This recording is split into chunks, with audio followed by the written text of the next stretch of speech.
This is WINV Radio to Inform. Welcome this evening to our show. I am Judith Informant, bringing you a special guest this evening. Please welcome Jane Adams. She's a very busy woman these days, but she's wanted to take a little time to talk to the audience about an important issue. Welcome, Miss Adams. Thank you, Judith. I appreciate the opportunity to visit your show. You're welcome. Glad you could be here. So, I have a question. Why did you write your article, Why Women Should Vote, for Ladies Home Journal magazine? Well, I wrote the article to raise awareness so that women understand that their duty doesn't end inside the home. They need to be involved in what's happening outside the home. Neighborhoods, streets, factories, and schools. Women need to be able to vote on the necessary legislation to clean this city up. Can you elaborate further on those specific items? Yes, I will start with the housing issue. Immigrant women living in these tenement homes don't have the decencies that the rest of us have. Their homes are not properly sealed, so nothing dries out after a rain. Their stairways are unsafe. They have insufficient lighting and breathe stale, musty air from lack of windows. The tenements are crowded and lack proper housing sanitation. They aren't big enough to have a wash tub, let alone have a place to hang the clean wash. Most of the apartments don't even have running water. The women have to go to a public wash to do their laundry. How can a woman keep her home clean and children safe living in these conditions? Even the streets need cleaned up. The streets are littered with trash that carries sickness and disease. Most of the fruit that is sold in these tenement neighborhoods are rotting. What fruit is edible is covered with dirt and soot.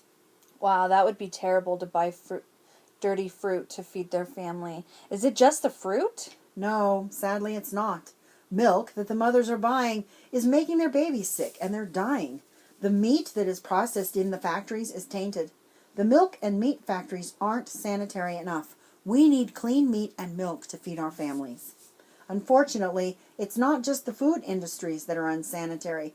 To illustrate, the sweatshops are so unsanitary that the workers are infected with diseases and they're contaminating the clothing. Our children are getting sick and dying from wearing these clothes. That's pretty scary knowing that I could be buying infected clothing for my children to wear.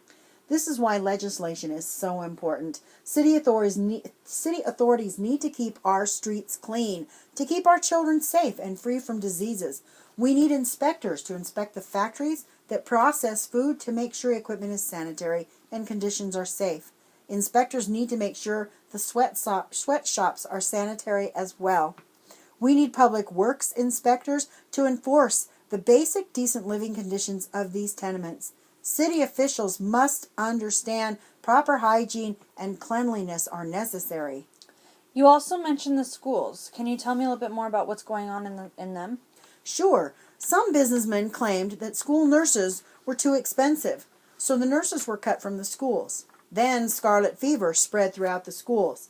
We need school nurses to protect our children. Schools need more reading and discussions about the issues children are having today. But children need more than just reading, writing, and arithmetic.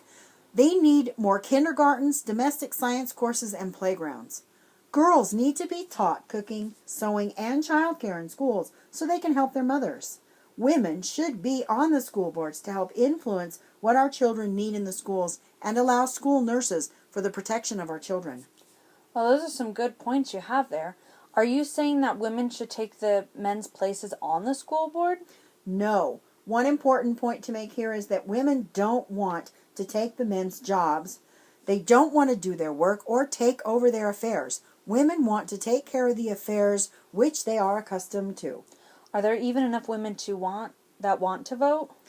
Women haven't yet realized the conditions outside the home will affect life in the home, and our obligations are changing to include society and the safety in the factories.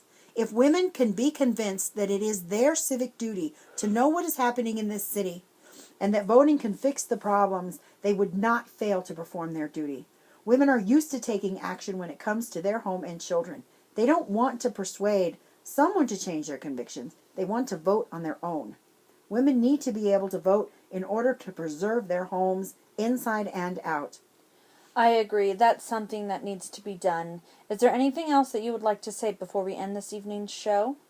Yes, anyone that would like to join our efforts to persuade the powers that be to let women vote, please please join us at Hull House every Tuesday night at 7 p.m. Well, we're out of time, but I want to thank you for joining us this evening. Thank you so much. Good night. Good night.